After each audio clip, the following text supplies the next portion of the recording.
तीन पनौती अमावस्या व्रत कथा। एक गांव में सास और बहू अकेले रहते थे और उनका बेटा विदेश में कमाने के लिए गया था। सास और बहू बहुत अच्छे से रहते थे। दोनों एक दूसरे की देखभाल करते थे। एक दिन बहू ने खाना नहीं खाया तो सास ने बहू से पूछा कि आज तुमने खाना क्यों नहीं खाया। तब बहू ने कहा कि सासू माँ, आज मेरा तीन पनौती अमावस्या का व्रत है, इसलिए मैंने खाना नहीं खाया। तब सासू माँ ने कहा कि बहू, ये व्रत क्या होता है और यह व्रत करने से क्या फल मिलता है, मुझे भी समझाओ। तब बहू ने कहा कि सासू माँ, तीन पनौती अमावस्या का व्रत करने से बहुत पुण्य मिलता है। घर में अन्न धन की प्राप्ति होती है, सुख शांति रहती है तथा अटल सुहाग मिलता है और पुत्र प्राप्ति होती है। इस व्रत में प्रत्येक वर्ष अलग अलग खाना खाया जाता है और विष्णु भगवान के मंदिर में चढ़ावा चढ़ाया जाता है या फिर किसी ब्राह्मण को दान दिया जाता है। इस व्रत में पहले साल शक्कर, घी और चावल से बना खाना खाया जाता है। पहले साल व्रत पूर्ण होने के बाद 1.25 किलो चावल और 1 कटोरी घी तथा 1 कटोरी शक्कर का दान किसी ब्राह्मण को दिया जाता है। दूसरे साल जौ, घी और शक्कर से बना खाना खाया जाता है। जब दूसरे साल व्रत पूर्ण हो जाए तो 1.25 किलो जौ, 1 कटोरी घी तथा 1 कटोरी शक्कर किसी मंदिर में चढ़ाया जाता है, फिर ब्राह्मण को दान दिया जाता है। तीसरे साल गुड़, तिल और घी से बने व्यंजन खाए जाते हैं। जब तीसरे साल व्रत पूर्ण हो जाए तो ½ किलो तिल, गुड़ तथा 1 कटोरी घी किसी मंदिर में चढ़ाया जाता है, फिर किसी ब्राह्मण को दान दिया जाता है। इसी ही तीन पनौती अमावस्या व्रत कहा जाता है। फिर बहू ने कहा कि इस व्रत का अगर संकल्प लेते हैं तो इसे पूरा करना जरूरी होता है। अगर पूरा नहीं कर सकते हैं तो सास बहू में झगड़ा और घर में अशांति आती है। तब सासू ने कहा कि मेरी तो उम्र हो गई है, लेकिन तुम यह व्रत करो। और बहू यह व्रत का आरंभ करती है। लेकिन एक दिन बहू ने किसी के कहने पर गेहूं से बनी रोटी खा लेती है और अमावस्या माता इस बात से नाराज हो गई। जो सास और बहू बहुत ही प्यार से रहती थी, इन दोनों में झगड़े होने लगे। सभी गांव वाले भी हैरान हो गए कि यह सब क्या हो रहा है। सास अपनी बहू को कहने लगी कि तुम जब से हमारे घर में बहू बन के आई हो तब से हमारे घर की लक्ष्मी चली गई हैं। तुम हमारे लिए शुभ नहीं हो। तब बहू ने कहा कि आपके घर की लक्ष्मी चली गई हैं तो कहाँ मिलेंगी, मुझे बताओ, मैं लक्ष्मी को लेकर आऊंगी। तब सासू ने कहा कि लक्ष्मी तुमको समुद्र के बीच में भगवान विष्णु के पैर दबाते हुए मिलेंगी। तब बहू यह कहकर चली जाती है कि अब जब तक मैं लक्ष्मी को लेकर नहीं आऊंगी तब तक इस घर में पैर नहीं रखूंगी। इतना कहकर बहू लक्ष्मी की खोज में निकल जाती है। जब बहू लक्ष्मी को खोजने के लिए निकलती है तब उसे बीच रास्ते में एक गाय माता मिलती हैं। वह बहू से पूछती हैं कि आप कहाँ जा रहे हो। तब बहू ने कहा कि हे गाय माता, मेरी सासू मुझे कहती है कि मेरे आने से उनके घर में अन्न धन की कमी हो गई है और उनके घर की लक्ष्मी चली गई है, तो मैं लक्ष्मी को लेने जा रही हूँ। तब गाय माता ने कहा कि हे बेटी, अगर तुम जा रही हो तो भगवान से मेरे बारे में भी पूछ लेना। तब बहू बोलती है कि ठीक है गाय माता, बताओ, मैं आपके बारे में भी पूछ लूँगी। तब गाय माता बोलती है कि मेरा जब भी बछड़ा होता है वह मर जाता है, जिंदा नहीं रहता। तुम भगवान से पूछ लेना कि मेरे साथ ऐसा क्यों हो रहा है, मैंने ऐसा कौन से कर्म किए हैं। तब बहू बोली, गाय माता, मैं आपके बारे में जरूर पूछूंगी। यह कहकर बहू आगे बढ़ती है। अब आगे जाते ही बहू को एक घोड़ी मिलती है जिसके गले में घंटी बंधी हुई होती है। घोड़ी ने भी कहा कि बेटी, तुम मेरे दुख का निवारण भी भगवान से पूछ लेना। तब बहू ने कहा जरूर पूछ लूंगी। यह कहकर बहू आगे बढ़ती है। आगे जाते ही बहू को एक अंधा और बहरा बुजुर्ग मिलता है। वह भी बहू से अपनी समस्या भगवान से पूछने के लिए कहता है। तब बहू उसकी समस्या भी भगवान से पूछने को कहकर आगे बढ़ती है।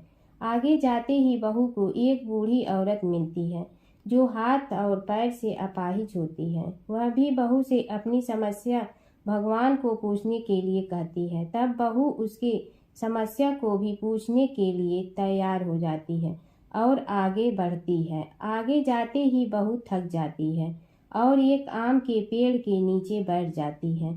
तब आम का पेड़ खुश होकर बहू से पूछता है कि बेटी, तुम कहाँ से आई और कहाँ जा रही हो? तो तब बहू बताती है वह लक्ष्मी को लेने जा रही है।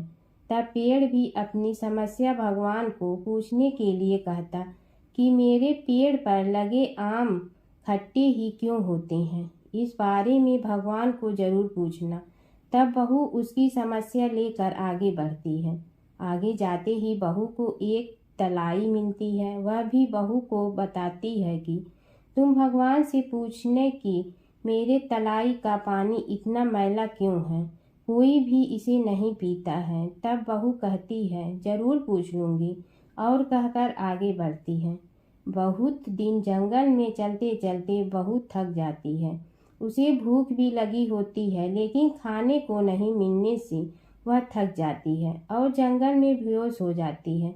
उसी समय भगवान विष्णु और माता लक्ष्मी वहां विचरण करते हुए आते हैं। तब माता लक्ष्मी विष्णु जी से कहती हैं कि हे नाथ, यह आपकी बहुत बड़ी भक्त है, आप इसके दुखों का निवारण करो। तब भगवान विष्णु कहते हैं कि इस संसार में बहुत जीव दुखी हैं, सभी अपने अपने कर्मों का फल भोग रहे हैं, किस किस के दुख का निवारण मैं करूं? तब माता लक्ष्मी ने विष्णु से विनती की और कहा कि वह भूखी प्यासी है और इसे यहाँ अगर ऐसे ही छोड़ दिया जाए तो जंगली जानवर उसे अपना शिकार बना देंगे। माता लक्ष्मी की बात सुनकर भगवान विष्णु एक साधु का वेश धारण करते हैं और बहू के पास जाते हैं और होश में लाते हैं। बहू के होश में आते ही साधु वेश में भगवान उससे पूछते हैं कि वह यहाँ क्यों आई है और कहाँ जा रही है। तब बहू पूरी बात बताती है। उसकी बात सुनकर भगवान विष्णु और माता लक्ष्मी प्रकट होते हैं। उनके साथ अमावस्या माता भी प्रकट होती हैं। बहू उनके चरणों में गिरकर वंदन करती हैं। अमावस्या माता बहू को कहती हैं कि हे बेटी, तूने मेरे व्रत को खंडित किया है, इसी की सजा मिली है तुम्हें, लेकिन अब मैं तुम्हें माफ करती हूँ और तुम घर जाओ। तुम्हारा घर अन्न धन से संपन्न होगा, तुम्हारा घर सुंदर महल में बदल जाएगा और तुम्हारी सभी मनोकामना पूर्ण होगी। यह सब होने के पश्चात बहू रास्ते में जो भी मिला उन सभी को दुखों का निवारण करने के लिए विनती करती है। तब भगवान विष्णु बोलते हैं कि गाय ने कभी अपना दूध किसी को नहीं पिलाया, उस वजह से उसके बछड़े जिंदा नहीं रहते हैं। तुम उसका दूध भी पिला देना, जिससे उसके बछड़े जिंदा रहने लगेंगे। घोड़ी पिछले जन्म में आटा पीसने वाली महिला थी। वह किसी को आटा पीस के नहीं देती थी, इसलिए उसके गले में चक्की के पाट बांधे गए हैं। तुम उसके पाट खोल देना, वह बिल्कुल ठीक हो जाएगी। बुजुर्ग कभी भगवान के मंदिर नहीं गई और ना ही उसने कभी भगवान के भजन सुने। तुम उसको मंदिर ले जाना और दर्शन करवा देना, वह ठीक हो जाएगा। बुजुर्ग महिला जो थी उसने कभी भी अपनी जवानी में दान पुण्य नहीं किया, इसलिए उसे यह सजा मिली है। तुम उसे दान करवा देना तो उसकी विकलांगता दूर हो जाएगी। उस आम के पेड़ ने कभी किसी बच्चे को अपने आम खाने को नहीं दिए, इसलिए उसके सभी आम खट्टे होते हैं। तुम उस पेड़ का आम खा लेना, फिर उस पेड़ पर मीठे आम आएंगे। तलाई का पानी पिछले जन्म में देवरानी जेठानी थी, वह हमेशा झगड़ती रहती थी, इसलिए उसका पानी मैला है। तुम उसका पानी पी लेना, वह तलाई शुद्ध हो जाएगी।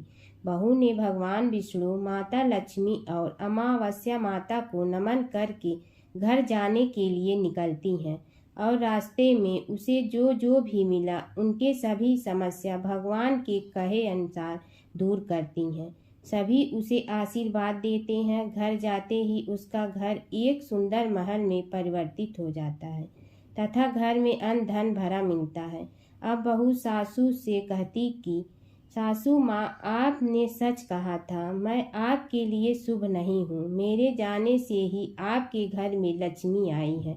अब आप यहाँ रहें, मैं मरने जा रही हूँ।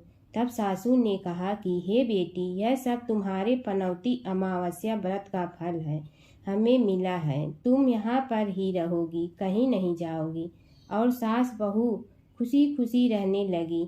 एक दिन उसका बेटा भी विदेश से लौट आया और घर में यह सब देखा। तब उसकी माँ ने सब बात उसे बताई। इस तरह वह लोग खुशी खुशी रहने लगे।